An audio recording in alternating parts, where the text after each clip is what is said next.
Şimdi çok üzücü mesele var.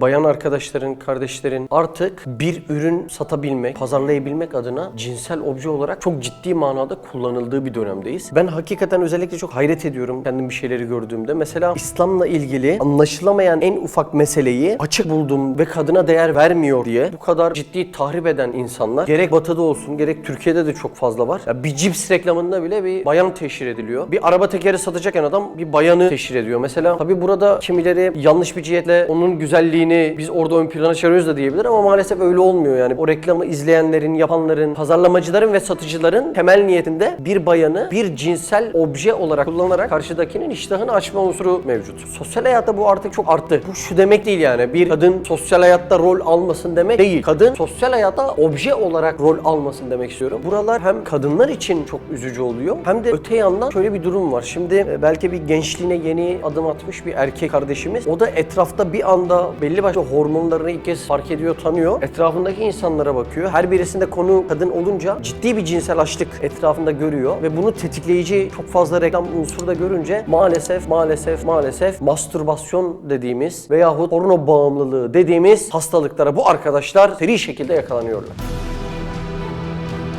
Bu melun işi çokça tetikleyen şeylerden bir tanesi de kişinin boş vakit geçirmesidir. Özellikle de inanın bana böyle masa başında sabit yerlerde boş vakit geçiren kişi, yani şeytan bu noktalarda profesyonel hakikaten, böyle kafasına bir tane eskiden hatıra kalmış korteksinden bir görüntüyü alıp sürekli aynı görüntüyü kurtulamayacak seviyelere o kişiyi taşıyarak mastürbasyon veyahut porno bağımlılığı dediğimiz hastalığa kişiyi düçar ediyor. Ayet-i kerimede bir işi bitirdiğinizde bir öteki işe geçiniz buyuruyor. Bu aslında bir dinlenme şekli. Mesela işten geldiniz ve yoruldunuz. İslam'a göre dinlenme böyle kanepeye uzanıp gözlerini tabana dikme şekli değil de bir kitap okuma veyahut yeni bir projeye girişim veyahut istişare edeceğiniz bir çalışma arkadaşınızla, teşvike mesai ettiğiniz bir arkadaşınızla ortak bir alanda bir fikir birliği edeceksinizdir. Bu işte İslam'a göre bir işi değiştirdiğinizde bir öteki işe geçinizin dinlenme şekli oluyor. Çünkü boş vakit geçirmek korteksinize yerleşmiş bu tür fotoğrafları şeytanın kullanmasına, yani mastürbasyon ve porno bağımlılığı hastalığına ciddi bir adım oluyor. Tekrar hatırlatayım, yani cebimize sığabilen bir dünya var artık. Telefonlarımız, tabletlerimiz. Bunun çok güzel kullanım alanları var ama her şeyde olduğu gibi bunun kötü kullanım alanları da var. Genç kardeşlerin bütün vaktini geçirdiği bu ufak kutulara lütfen çok dikkat etmeleri lazım. Bu birinci unutmamamız gereken. İkinci unutmamamız gereken şurası. 14, 15, 16 yaşında, 17 yaşında bir genç kardeşimiz niyetini tam istediği doğrultuda kullanamayabilir ve hayatının o dönemlerinde onların niyetleri aslında ailelerinin niyetlerine göre gitmesi lazım. Yani bu ne demek? Anneler, babalar çocuklarınızın özgür bir birey olarak yetişmesi için onlara geniş alanlar tanıyınız ama her noktada olduğunu düşünmüyorum. Çünkü hala hayat tecrübeleri yeteri kadar gelişmiş değil onlar. Şimdi bu boş vakit dediğimiz konu, yani konuşsak saatler burası alır. Mesela hayatında hiç gayesi olmayan bir genç grup düşünün. Sabahtan akşama kadar kahvede çay içiyorlar. Yani bu gençlerin bunların haricinde futboldur haricinde konuştuğu ne var sizce? Ya inanın maalesef üzücü burası. Bu noktalarda ahlaklar biraz az bizde. Sabahtan akşama kadar konuştukları tek şey kadın, şehvet, lisede hormonlarını yeni fark ettiklerinden dolayı başka fark ettikleri meseleler de oluyor. Bunları konuşup duruyorlar. Ben dışarı çıktığımda özellikle ticaretle uğraşan arkadaşlara çok dikkat ediyorum. Biliyorsunuz onların bir anda böyle bir saatte 100 müşteri gelir. Kalan 5 saat boşta geçirebilirler. Bu arkadaşlar bir süre sonra ya evliliklerinde huzuru bulamıyorlar ya hayatlarında manevi boşluk oluyor ve denk geliyoruz, muhabbet ediyoruz. İnanın bana, bak inanın, günlük yarım saatlik şu kadar Kur'an oku kardeşim, şu videoyu izle, şunun özetini çıkar, şu kadar Kur'an oku, şöyle şu tefsiri oku diye yarım saatlik programı yapamıyoruz. Adam anlatıyor, abi inan vaktim yok, müşteri çok, dolar şöyle oldu, piyasa böyle oldu. Yani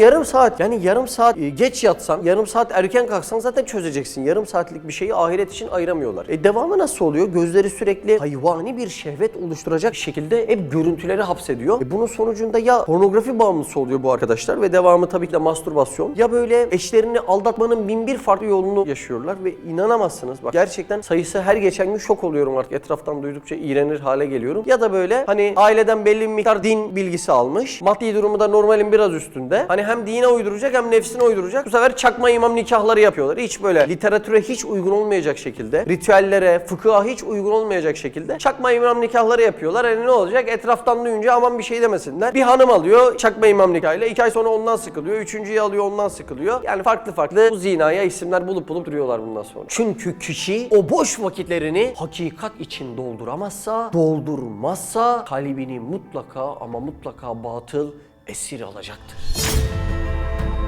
Tabii ki de bu işin sonuçları da olacaktır. Bu melun işi her yaptıktan sonra ruhunuzda ciddi bir güçsüzlük hissedeceksiniz. Ve bu işlerin sonucunda hayat boyu size güçsüz bir ruh hediye bırakacak. sadece ruhla değil, bedende de sürekli ama sürekli bir dermansızlık hissedeceksiniz. Şimdi bu işteki en önemli sıkıntılı meselelerden biri, yani bugünkü dersin, bu konuşmamızın ana konusu burası olabilir. Harama nazar etmeniz sizde bir unutkanlık, hafızanızda bir şeyleri derleyememe, derin bir tefekkürü yapamama hali oluşturur. Bediüzzaman Said Nursi şöyle özetler: harama nazar nisyan, yani unutkanlık verir der. Bir şey size haram mührüyle sunulunca nefsiniz bundan hoşnut olsa dahi içinizde bozulmayan bir vicdan var. Bir şey size haram mührüyle sunulduğunda nefsiniz bundan hoşnut olabilir ama vicdanınızda eğer bozulmayan bir yön varsa vicdanınız bundan rahatsız olacaktır. Şimdi harama bakmak niye insana unutkanlık veriyor? Mesela şöyle bir çeşitlendirelim olayı. Çok affedersiniz, hani şurada helaliniz var, şurada da haram var. Helalinize baktığınızda unutkanlık oluyor mu? Yok, olmuyor. Aynı şeyin burada haramında unutkanlık olduğunu söylüyorum. Şimdi bu nasıl oluyor? Şimdi insanın vicdan mekanizması helali, uygun yolu ve haramı, uygun olmayan yolu idrak edebilecek kapasitede. Eğer tamamen tefessü edip bozulup çürümemişse. Mesela şöyle bir şey düşünün. Bizim aklımızın çalışma sistemi şöyledir. Ben Ömer sana desem ki, Ömer kalkarken telefonumu almamı unutturma, olur mu desem? Olur. Ömer benim ismim neydi? Mehmet. Beni unut desem? Olmaz. Yani senin zihnin ileri doğru çalışıyor ama geriye doğru çalışmıyor. Ama beynimiz bizim bu şekilde çalışmıyor yani. İleri çalışıyor, şunu unutma, olur mu? Evet, olur. Ama geri olarak çalışmıyor. Mesela size desem ki bir araba düşünme desem, ilk ne düşünürsünüz? Araba düşünürsünüz. Ama o düşündüğün şeyi zihninden çıkar desem bunu sağlayamazsınız. Şimdi bizde şöyle bir şey oluyor. Mesela zihnimizin ileri gittiğini düşünelim. Kafamızdaki düşüncelerin birbiri üstünde inşasını da ileri diye isimlendirelim. Sizin bir haram zihninize girdiği anda, gözlerinize girdiği anda vicdan mekanizmanız zihninize bir uyarı veriyor. Bu bana uygun değildir diye. Tekrar ediyorum bak, helalde bu sinyal geliyor mu? Hayır, gelmiyor. Ama vicdanda bu sinyal geliyor. Ve vicdanınız zihninizden bu kareyi silmek istiyor. Az önceki örneğe göre zihnim ileri olarak çalışıyor muydu? Evet. Bunu hatırla. Evet, olur. Ama unut dediğimde bunu yapamıyor zihnimiz. Vicdan ise bu görüntüyü beğenmediğinden unutmanı istiyor. Zihnin ileri doğru çalışırken vicdanın bunun geri gitmesini istiyor ama bu da olamayınca kafanda normal olağan zihin yapılanması, enformasyon yapılanması, bilgi yapılanmasının bozuk hali yaşanıyor. Bu da iletimini, sinyallerini bozuk bir hale getirdiğinden dolayı, yani pat diye o bilgi, akan bilginin kırıldığını düşün. Bir anda ne vardı acaba diye unutkanlığın başlıyor. İşte harama nazar, isyanı, unutkanlığı bu şekilde verirken helalde vicdan bu alarmı, bu sinyali vermediğinden dolayı işletim sisteminiz olduğu gibi devam eder. Hayatınızda herhangi bir alanda başarı arzu ediyorsanız güzel bir konsantrasyon, motive, ruh ve beden gücü gibi birçok şeye ihtiyacınız olacak. Ama istimna denilen bu illetin ruhunuzda ve bedeninizde oluşturduğu kaos ortamından sonra inanın bunları sağlayamayacaksınız. Şu istimnadan sonra vücudunuzdan çıkan şeylere bir baksanıza. C vitamini, kalsiyum, klorin, kolesterol, strik asit, fruktoz, saltik asit, magnezyum, fosfor, potasyum, sodyum, amino asitler, vitamin B12 ve çinko. İnanın bunları tekrar dışarıdan alabilmek için insan servet ödüyor dostum. İslam'da uzman ve güvenilir bir doktorun emri aslında müftü emri gibi bile sayılabilir. Bu bahsettiğimiz meselede bazı doktorların bazı özel durumlar için bazı tavsiyeleri az önce anlattıklarımızın haricindedir. Bazı özel durumlar vardır sağlık sorunları haricinde, böyle zinaya adım attım atacağım gibi, o da konumuzun dışında. Bırak işin şu kısmını da çok önemli cihette söylemek istiyorum. İnanın bana, bu illete bulaşan, bu lanete bulaşan evlendikten sonra da bu işten kurtulamıyor dostum. Maalesef öyle olaylar duyuyoruz ki yani kişinin güzelim yeni tazecik evliliği dururken hani çok affedersiniz